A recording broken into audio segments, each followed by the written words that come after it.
jujur kalau saya itu kan memang tidak mengikuti threads ya.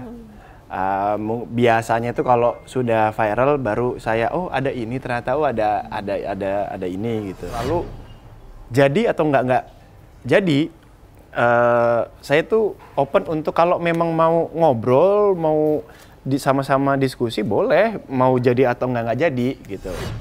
Aduh susah saya kalau di lain saya nggak bisa jawab, takut.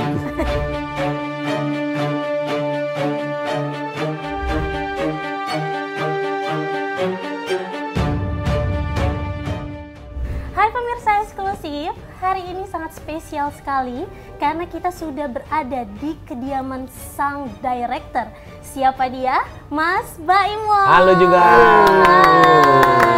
Dan di sebelah aku udah ada aktor ganteng. Siapa lagi kalau bukan Mas Arya Saloka. Mantap. Halo. Halo. Terima kasih sebelumnya Mas Baim udah diundang ke sini. Sama-sama. Nah, ngomong-ngomong bajunya nih, wah. Ini udah serem banget bajunya. Sudah serem banget. Ini adalah mukanya Baim tiap malam.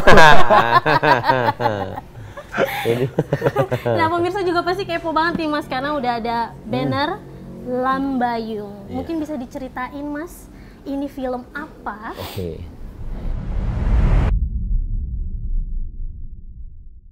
Ini film drama romantis. Bukan dong ya pasti ya. Ini film horor. Film horor pertamanya Arya, film horor pertamanya saya direct pertama kali juga di sini. Terus penggabungan antara Taskia Namia sama juga Yasamin, 2 ratu horor jadi satu. Sebelumnya belum ada yang nyatuin ya? Belum. Kita Dari ya? ini pertama kali. Banyak orang yang mau sutradara, cuman bukan waktunya enggak. Harganya nggak cocok ya? Harganya nggak nemu kayak kalau disatuin tuh mereka berdua ya. Terus habis itu ada Oka segala semuanya di sini. Ini film pertama pun. Film pertama Mas Baim, biasa dikenal sebagai seorang pemain film, pemain sinetron, sekarang beralih menjadi seorang director. Kenapa mengambil keputusan besar itu Mas? Karena apa ya? Satu, ini kisah nyata. Yang kedua, saya itu sebenarnya nggak tahu juga akan menjadi director, cuman baca, ngebayangin. Tadinya disuruh main, tapi saya bilang saya ngedirect aja deh, karena ini perlu perubahan banyak banget. Tapi saya tahu ini ceritanya bagus banget. Itu sebenarnya sih cerita awalnya. Karena berawal dari kisah nyata. Kisah nyata. Di daerah mana Mas itu kisah nyatanya? Nggak boleh kasih tahu karena kan itu ada rumah di sakitnya. Amsterdam. Bukan dong. Nggak boleh kasih tahu karena kan ada rumah sakitnya. Bahkan orang yang ngomong pun, yang nulis cerita sama yang punya threadnya, dia itu selalu pakai masker, selalu juga nggak mau kelihatan karena memang takutnya orang tahu dia dan tahu rumah sakit sebelumnya. Jadi si tokoh pemerannya ini di cerita ini masih ada ya Mas ya? Masih, emang dia yang cerita, namanya Pika. Kalau ngelihat Pika. Oh sama. Kalau ngelihat di trailernya Lembayung itu ada cuplikan awal suara, itu suara aslinya Pika. Oh. Iya, Itu suara asli Pika. Yang Pika menceritakan kejadian di di klinik itu, di rumah sakit kecil itu diceritakan semua di trailer pakai suaranya. Saya angkat kaki ya. Ah ya boleh. Ini kan rumah saya. Santai ya. Boleh ya bro. Gua angkat kaki juga boleh nggak? Boleh dong. Ayo deh, mari. Boleh. Jangan dong. Katanya boleh angkat kaki gua. Beda itu Angkat kaki angkat sini. kakinya. Gua boleh angkat kaki. Boleh dong. Jangan dong, nggak sopan itu. Ini lawak mulu ini. Film horor, Bro. Iya, yang nggak ada horor-horornya ya. Mas Arya ini pertama kali main di film horor. Iya, betul. Kenapa mau? Ada unsur paksaan. Paksa dia tuh. Ya, jadi ini jujur kalau saya itu kan memang tidak mengikuti threads ya.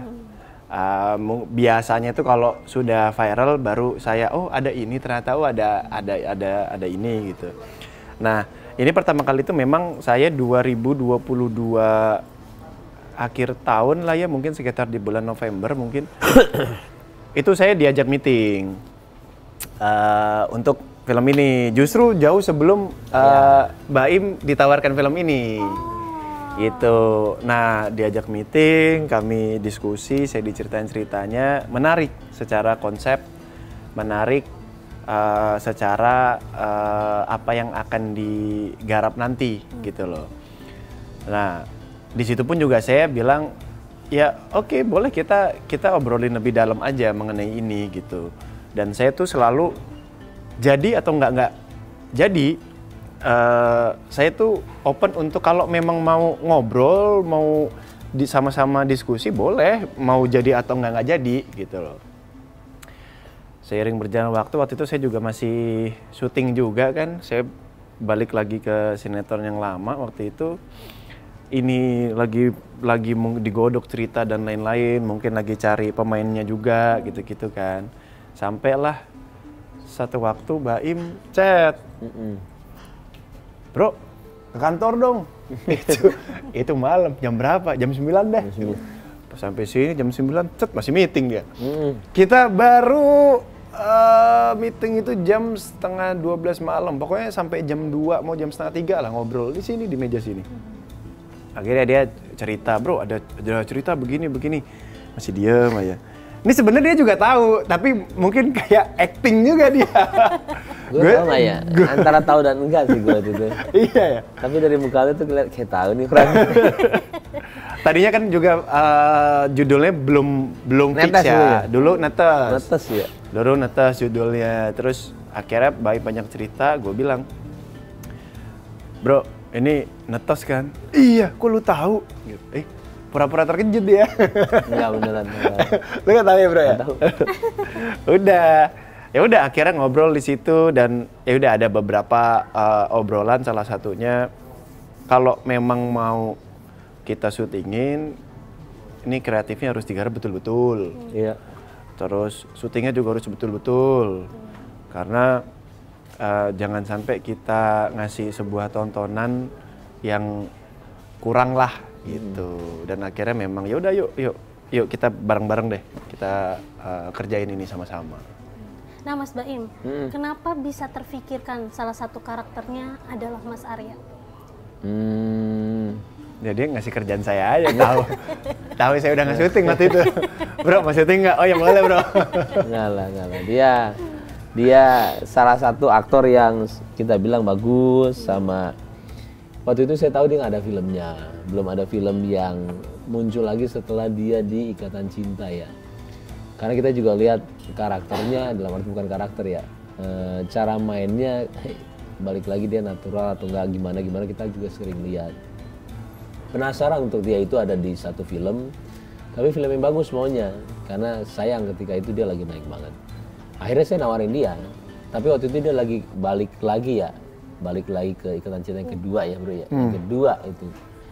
Jadi saya coba-coba aja sebenarnya, mau iya dan enggak, tapi yang penting kita udah cobalah. Tapi ya udah pendekatan, akhirnya kita malah develop bareng itu skenario. Saya buat, abis itu ke dia ngasih masukan, saya ubah lagi. Dan ya bisa dibilang ini karya dia juga lah, karena dia banyak ngasih sisipan cerita yang saya bilang saya masukin. Jadi banyak ide-ide juga. Banyak. Pemain juga bareng-bareng juga kita. Bareng-bareng. Pemain juga ini kita bareng-bareng untuk cari siapa, dia bantuin juga nelfonin siapa orangnya. Iya memang cari Pika sama Arum itu yang paling susah.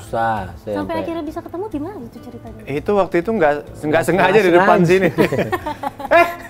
Taskia nih gitu. Ya Sam ini. Gitu. Pokoknya jadi banyak ininya lah. Apa namanya banyak hal lah yang memang kita alami untuk mencari karakter Pika sama Arum gitu kan. Baim juga banyak diskusi, bro siapa nih bro ya, kalau misalkan ini ada pertimbangan, oke kalau misalkan ini begini bro, oke kalau ini begini, jadi banyak diskusinya lah waktu itulah. Terus tiba-tiba kalau Taskia itu waktu itu gue mau ngapain ya ke sini ya, pokoknya ada Taskia di sini. Breng, kepikiran juga Baim sama Taskia nih gitu. Memang sempat ngasih tahu, tapi nggak tahu kalau memang di hari itu juga diajak ngobrol. Nah kalau si Yasamin after itu apa sebelum itu ya? Yasamin itu sebelum itu, karena Yasamin duluan. Yasamin duluan. Okay. Baru si Taskia. Susah dua-duanya susah karena satu lagi produksi dan kita lagi benar-benar bukan mepet ya. ada beberapa bulan, 2-3 bulan kalau nggak salah ya. Yeah. Yang kita harus kejar, tapi kita harus kan ada latihan segala semua untuk karakter mereka. Ya akhirnya dapet. Nah, sebagai seorang director nih Mas, ada kesulitan nggak sih, kan biasanya selalu di depan kamera, sekarang di belakang kamera. Gimana Mas Bayum? Malah kenikmatannya lebih beda lah ya. Kalau sebagai pemain kan sebenarnya kita udah sering merasakan, seringnya tuh beda lah.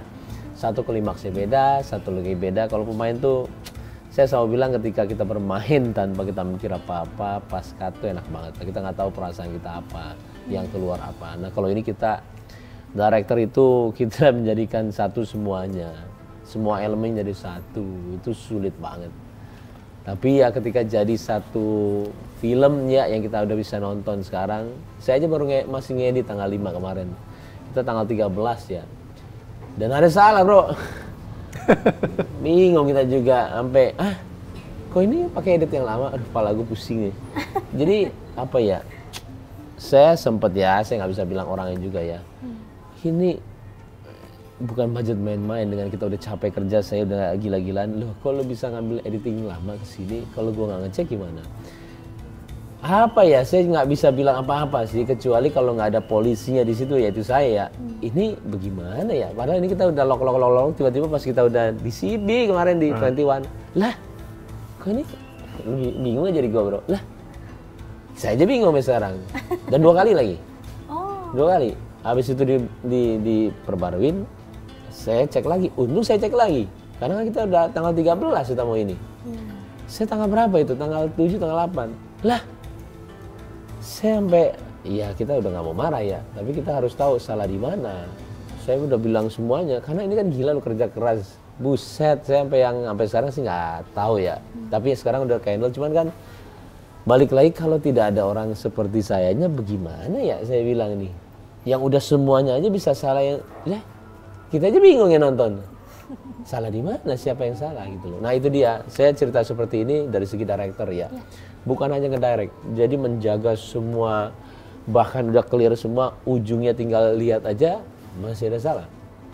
Nah, saya nggak tahu. Tanggung jawabnya sangat besar ya Mas ya, jadi seorang bukan director. Besar lagi sih, memang harus, nggak ngerti saya bahasanya apa, nggak bisa dibilang ini adalah pekerjaan capek karena memang capek, tapi nggak bisa bilang ini pekerjaan capek karena kita cintain. Jadi memang kayak badan tuh akan seneng sendiri, tapi kalau ada salah kan kita kadang-kadang gemes ya, karena ada divisi masing-masing. Nah, Mas Arya sendiri ini kan film horor. Biasanya tuh kalau meranin film horor, ngejalaninnya pasti ada cerita-cerita yang suka ngeganggu saat-saat syuting gitu nggak sih? Cerita. Pengalaman-pengalaman. Ini dia yang gangguin mu. Saya gangguin dia pagi. Bro, ini kalau yang ini, waduh diskusi ini kita nih. Gangguin mulu saya. Dia selalu gangguin saya, gangguin Oka. Nah, nanya terus bro, saya. Ini ada begini bro. Gimana ya lainnya? Bahasanya tuh. Kalau apa cerita, ya kan kalau syuting horor tuh pasti melekat sama ada kejadian-kejadian mistis juga lah gitu kan pasti. Cuman kalau saya sih jujur nggak ada ya di saya selama syuting ya.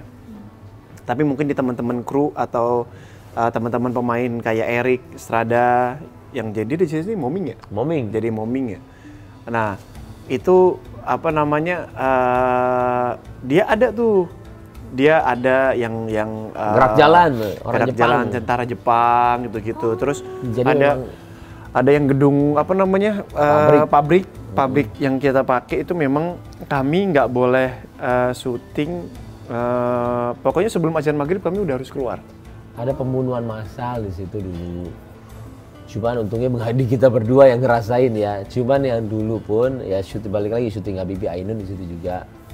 Itu jadi di gua situ, tuh. Iya. Syuting gua tuh.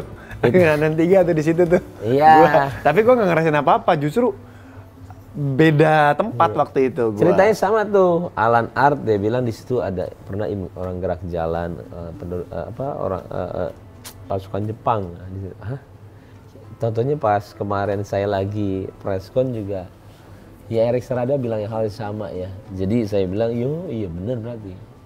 Serem sih dengarnya kan, untungnya kita nggak ini. Cuman di sana itu benar-benar apa ya, merinding lah, pengep lah istilahnya, hawanya tuh Nggak nggak enak enak gitu ya? banget. Karena kan itu dari tahun 1800 ya. Oh, Iya, jadi emang pengep lah bawaannya. Kalau malam itu memang Ih, serem lah. serem. Saya nggak berani syuting malam. Ada apa namanya? Ada satu kita move ke rumah Teto. Ya, itu juga. Ke rumah Teto itu kan kita ngelewatin, waktu itu gue sih ngelewatin apa namanya, bukan jalan depan ya, jalan belakang gitu. Itu kan rumah udah nggak kepake-pakai, itu kayak tempat juga ada rumah dinasnya gitu, Iya. bro. Jadi memang ilalang lah banyak dan memang gelap semua. Wah, itu sapam di sana juga males kali jalan patroli ya. Paling cuma di depan aja kali dia nongkrongnya. Serem banget. Serem Tempatnya. lah. daerah mana sih kalau boleh tahu? Mas? Itu Jogja. Klaten. Klaten ya? Klaten. Oh, itu Klaten ya? Klaten. Pabrik gula Gondang di Klaten. Oh, Di Klaten. cuma ambil di satu kota aja? Satu tempat, ya. Satu kota ya? Satu tempat itu. Sama sempat, ya paling kalaupun move juga nggak jauh-jauh dari sana. Iya. Kayaknya sejam ada di tempat mana yang jembatan itu agak jauh. Bisa dibilang 95% di situ ya, bro ya? 90% lah. 90% ya? 90% gitu. Nah, kita kan udah ngomongin dari pasca produksinya nih. Sebenarnya apa sih Lembayung? Mungkin bisa dijelasin Mas Baim. Oh, dia aja yang jelasin. Oke, Klinik Mas Lembayung. Arya. Lembayung itu klinik. Lembayung itu klinik. Nama klinik. Nama klinik. Iya. Nama klinik. Dan kalau arti Lembayung sendiri kan kalau anak sekarang menyebut tuh senja ya. Oh, Iya anak kan? senja. Bener dong. Apa namanya? Maghrib lah. Maghrib. Maghrib lah gitu. Tapi Lembayung itu nama sebuah klinik. Nama sebuah klinik. Nama sebuah klinik Lembayung namanya. Tadi di awal bukan ini ya judulnya ya, sampai akhirnya diganti jadi Lembayung. Tadinya Netes namanya, Netes. Kenapa ada perubahan? Ya kalau nyari judul itu kan pasti ini ya, apa namanya, ada sebuah doa di sana, ada sebuah harapan juga di sana, dan pastinya kalau nyari judul itu kan pingin ada sesuatunya juga lah, ada ketarikannya dari mana, ini dari mana gitu-gitu. Nah kalau Baim waktu itu Nggak suka sih judulnya. Judulnya jelek. Saya nggak suka, nggak kelihatan mahal. Horornya jadi kayak horor ala-ala. Saya maunya ya, karena kita kan produksi juga serius, pemainnya juga ya bisa dibilang semuanya bisa hebat-hebat lah. Dan ceritanya juga nggak seperti biasanya. Kita mau orang dari lihat judul aja sudah tahu ini horornya kayaknya kelas lah, istilah beda lah. Emang beda kok kita beda. Nah, Mas Baim, ada kesulitan gak sih selama ngedirect para pemain? Kesulitan pasti ada, cuman nggak terlalu signifikan karena kita udah sering bicara sama mereka, sudah tahu karakternya masing-masing. Notabene semua teman baik saya, ada dia, udah ini saudara saya sendiri, ada Oka yang sering ketemu dan sering produksi bareng, Wulan. ada Asri Welas, ada Wulan. Kayaknya notabene semuanya teman baik saya udah tahu cara menghandle mereka semua. Tapi kalau belum, mungkin agak masalah karena mereka sombong-sombong. Apa termasuk yang ini? Iya, Oh, enggak. oke, baik. Aduh. Tapi Mas Arya, kerja sama bareng nih, yang udah deket banget terus kerja sama pasti kan Aduh, sakit. sedikit pasti ada konflik-konflik nggak sih pas saat syutingnya sendiri? enggak, kalau konflik enggak ya, Ada. karena lebih anjing nggak enak gitu. Anjing ya, ini lah. Tapi enak jadi lebih Enggak, terbuka gitu ya kalau misalnya Enggak. yang Podcast Iya. saling membunuh ini.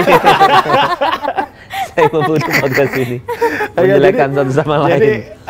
kalau kesulitan justru nggak ada ya, karena Baim sendiri memang dari awal sebelum syuting buka ruang untuk selalu diskusi. Itu yang Jarang. jarang ditemukan sebetulnya. Ya ada lah director juga yang membuka ruang untuk diskusi, tapi Baim itu memang membuka itu. Meskipun dia tahu apa yang mau dikerjain sama dia. Dia tahu apa yang mau dibuat, tapi dia tetap diskusi lagi. Iya. Karena kalau misalkan ada yang ganjel, dia pasti nanya. Iya. Bro, begini, gimana nih kalau menurut lo? Dan itu bukan cuma di scene saya aja gitu loh. Misalkan di scene yang teman-teman yang lain gitu. Pasti juga nanya, nih kalau misalkan kayak begini menurut lo gimana nih ya gitu kan. ya itu kita jadi enak diskusi terus seperti itu. Jadi kita diskusi panjang, nggak syuting kita. Langsung syuting dong. Nggak kelar-kelar. Kita diskusi aja kita. Ada momen spesial nggak sih yang masih keinget selama syuting kemarin? Aduh, momen spesial. Oh, kalau momen spesial buat saya itu banyak sih mah. syuting di tempat yang jujur sebetulnya itu tempat kurang enak untuk kita syuting karena kan tempat sudah tidak tepat terpakai lah ya gitu. Tadi kan Baim bilang Alan Art buat syuting Habibie Ainun itu kan saya juga syuting yang sama Habibie Ainun juga.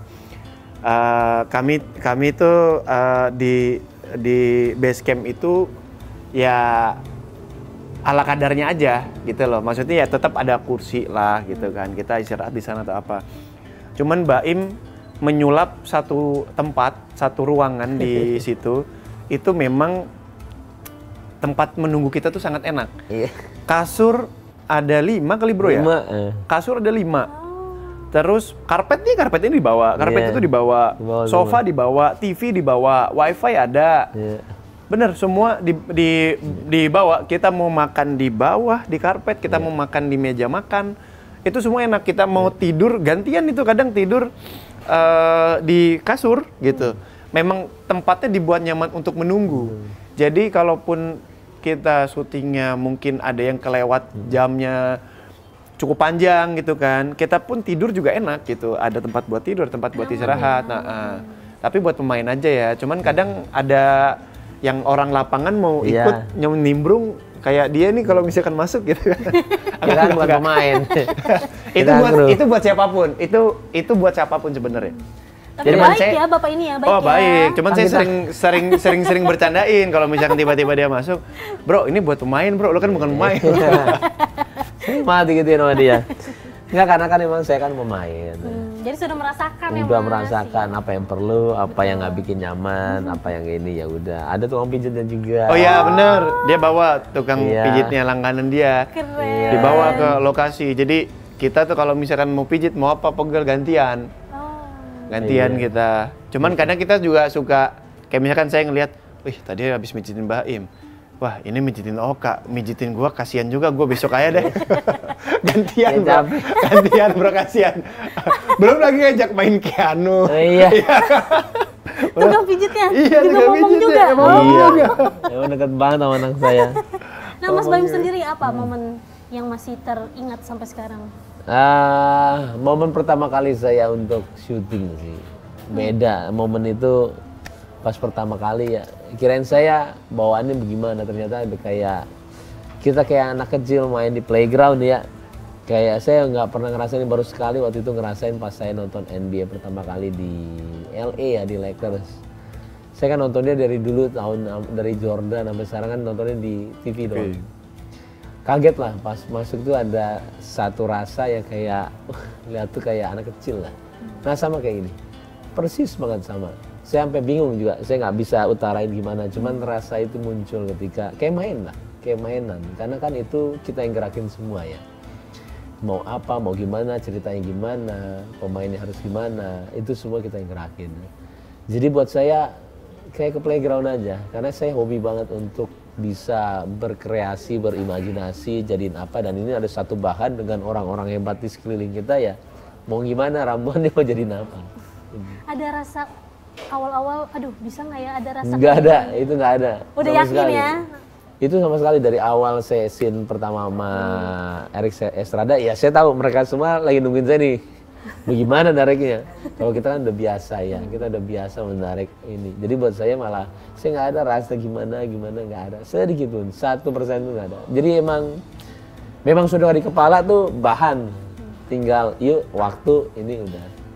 Seru banget, nggak bisa diomongin, rasanya itu seru banget. Ngomongin Keanu, berarti anak diajak main film juga atau? Iya, dia main film juga. Jadi ada beberapa scene. Jadi emang itu saya maunya ya ada dia. Kalau yang satu lagi kecil susah banget karena kan masih cranky ya. Kalau dia bisa dibilangin. Ada kesulitan nggak ngedirect anak sendiri nih? Nggak ada lah. Kita udah lihat dulu cara ngedirect anak kecil gimana, dibeoin sih ya. Gampang banget. Dia melalui sinetron, kita tahu teknik itu sinetron. Kita bingung di kamera, di tayangan bagus banget ya nak. Pas lihat sini, oh di beoin jalan juga gue bilang. Aku mau. Gitu-gitu. Berarti memang sudah mengarahkan untuk nurunin ayahnya nih berarti? Enggak, kalau itu emang dia seneng aja. Seneng ada mukanya di situ. Mas Bayu, mungkin boleh di-spill dikit nggak sih, ini filmnya menceritakan tentang apa? Oh belum deh tadi ya? Belum, kita belum tadi itu. Panjang juga. Kita belum tadi itu. Oke, jadi ceritanya ini mengenai satu klinik. Dan klinik ini sebenarnya ada satu kejadian yang di kisah nyatanya juga ya. 2 anak PKL yang lagi bertugas malam hari. Ada satu sosok masuk, itu yang sebenarnya paling menyeramkan. Dan dan 2 orang ini, Arum dan Pika, kita sebut namanya Arum dan Pika ya. Dia melihatnya ini sosok beneran ada. Sosoknya duduk, manusia sampai duduk di dental, main duduk aja. Kursi dental. Ya, kursi dental. Dan bukan setan. Benar-benar kelihatan sosoknya. Dua-duanya lihatnya begitu. Yang sebenarnya terakhir ya ditanyain sama ya, dari mana, udah daftar atau belum. Yang akhirnya sosok ini tuh ya ternyata itu adalah setan. Dan itu yang paling menyeramkan. Yang kalau dia cerita tuh, yang aslinya cerita, dia pasti gemeter, nangis karena dia ingat terus. Dan dia malamnya pasti nggak bisa tidur karena terbayangkan lagi mukanya.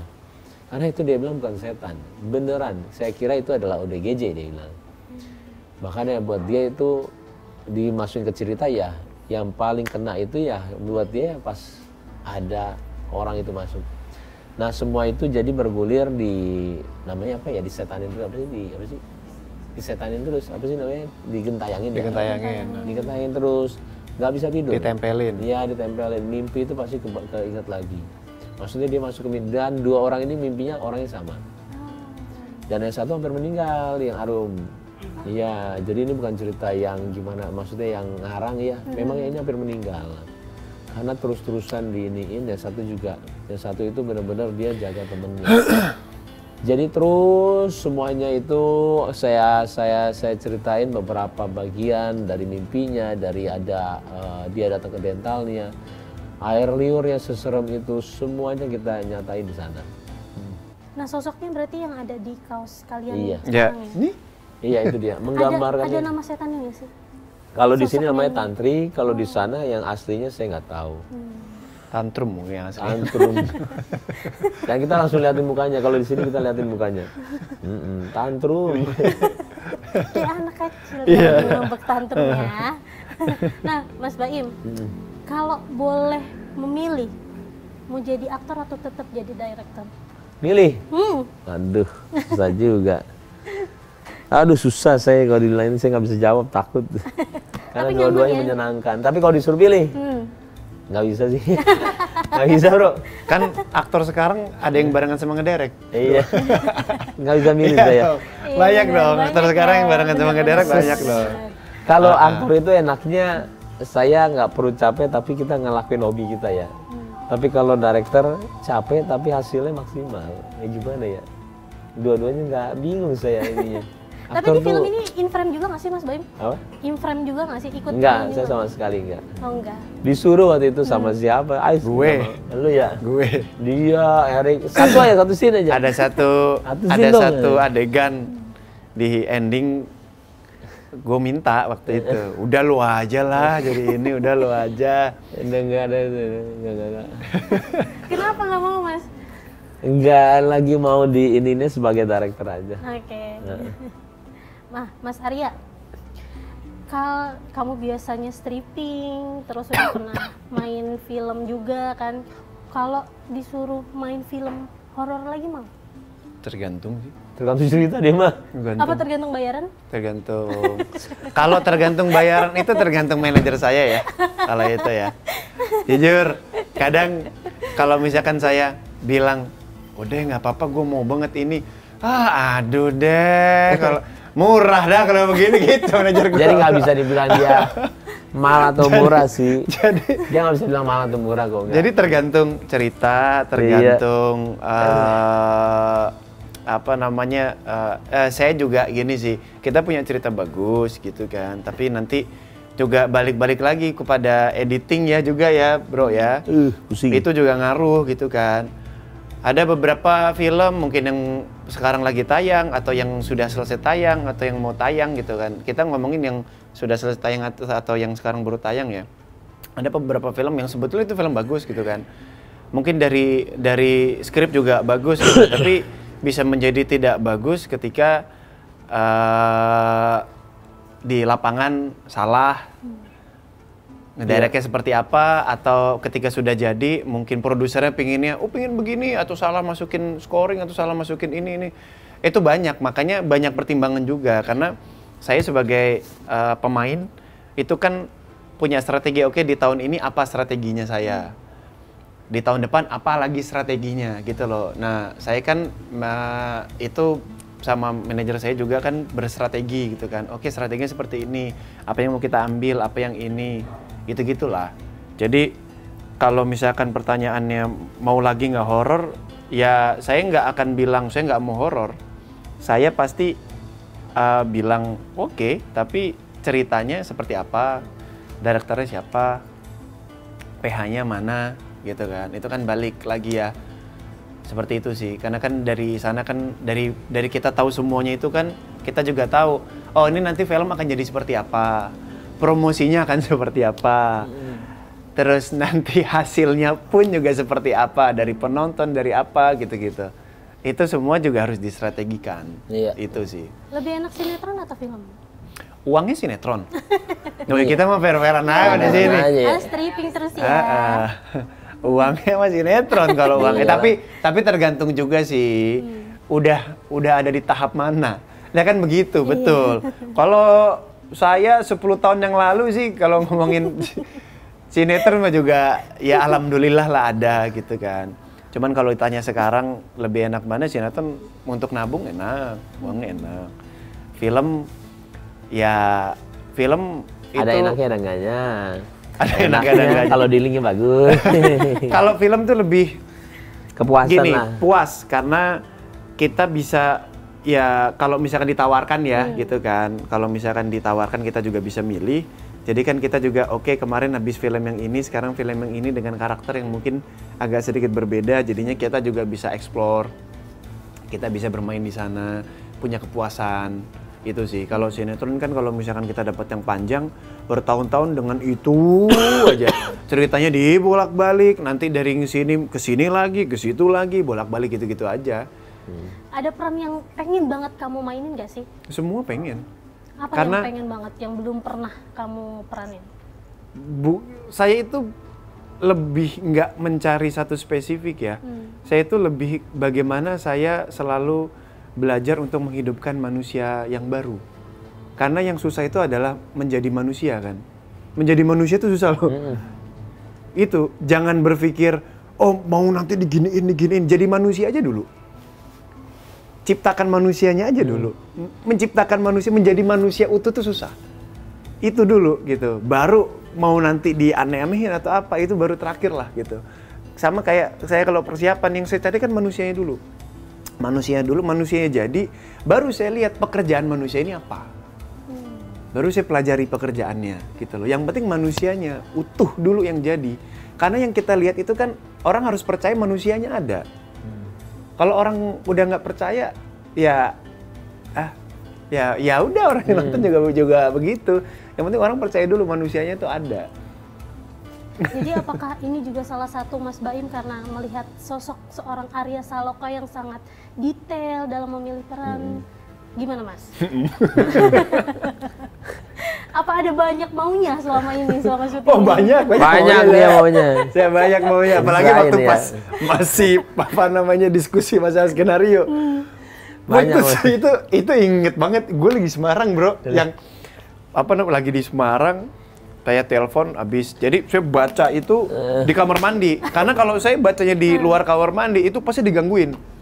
Saya baca di kamar mandi, kelar, langsung, bro gue mandi dulu, abis ini gue telepon. Dia telepon, bro besok gue ke Jakarta nih pulang. Ini harus banyak dirombak bro. Langsung meeting malam itu. Pulang malamnya langsung meeting. Banyak banget dirombak. Banyak mau. Salah satunya emang gara-gara detail dia, dan juga kan lebih lihat ke keperluan karakter pastinya juga kok. Dia bisa di karakternya atau enggak itu salah satu tujuan utamanya. Tapi ketika dia bisa ya pasti dia bantu di segi ya produksi. Tapi yang pasti intinya dia sebagai pemain bisa nggak di satu karakter yang kita mau. Sama seperti yang lainnya juga.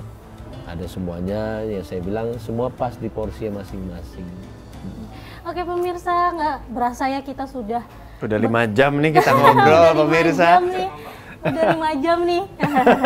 Nah, Mas Baim, Mas Arya mungkin mau dipromosiin filmnya di nanti Sini ya. premiernya di tanggal 19 September ya? 19. Enggak dong, itu 19 tayangnya. Premiernya itu tanggal 13. Tanggal 13. 13. Boleh diajak pemirsanya untuk nonton? Oke, Bro. Lu lah pemain. Oke. Kita mah. Jadi teman-temanku semuanya, sebentar lagi film kami, karya kami yang kami buat dengan sepenuh hati. Betul. Kami begadang dengan membuat ini, berjudul Lembayung, genrenya film horor. Sebentar lagi akan tayang tanggal 19 September 2024. Jadi buat teman-teman, ayo ramekan bioskop untuk nonton film Lembayung dan sampaikanlah pesan ketika kalian sudah menonton ini kepada teman-teman untuk menonton film Lembayung lagi. Kalau bisa jangan cuma sekali. 13 September untuk premiernya. Premiernya 13 September. Dan juga nanti 19 bisa dibeli juga tiketnya di tanggal 10. Untuk yang tanggal 14 kita keliling kota dulu yang kita pilih. Baru setelah itu tanggal 5 hari sebelum tuh tanggal 19, berarti tanggal 14-nya bisa dibeli. Mudah-mudahan ya, insya Allah horornya beda, horornya naik kelas, amin. Amin. Amin. Target berapa juta, Mas? Nggak usah digituin, yang penting seneng nonton. Oke, 15 juta. 15 juta dari Mas Baim. Oke, terima kasih pemirsa eksklusif. Sekian dan sampai jumpa. Nah. Thank you.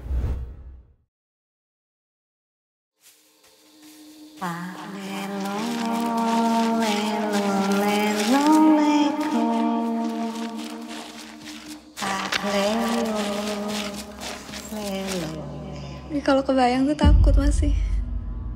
Nggak tahu soalnya setiap aku cerita mesti malamnya nggak bisa tidur demi Allah.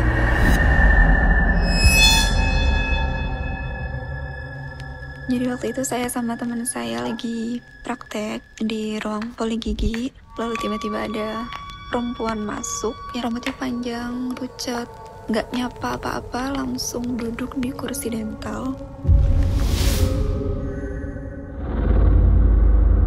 Aku lapor dulu ya.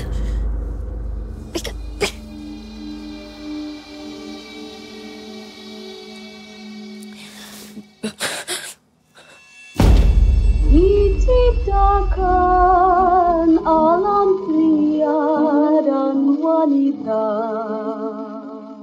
Kita pernah ngelakuin itu cuma sekali. Oh, kamu bilang kan obatnya manjur. Jangan-jangan yang kamu minum. Aku minum. Bukannya saya udah ngomong sama dokter Teto ya kalau yang PKLisnya harusnya laki-laki aja. Ini gimana nih kalau kita beneran dipulangin cuma gara-gara kita bukan laki-laki? Warga tuh masih pada takut karena masalah bunuh diri yang lalu.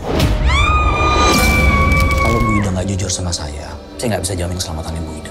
Aku mau pulang. Sebenarnya ada apa sama tempat ini?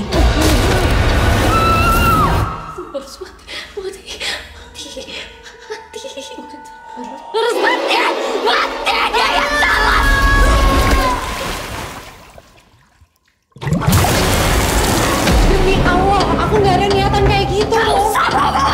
Saya suci loh, Pek. Hidup kamu dipakainya untuk nutup-nutupin dosa kamu kan? Lihat pasien yang dipoli gigi KPK. Dia yang bimbing aku.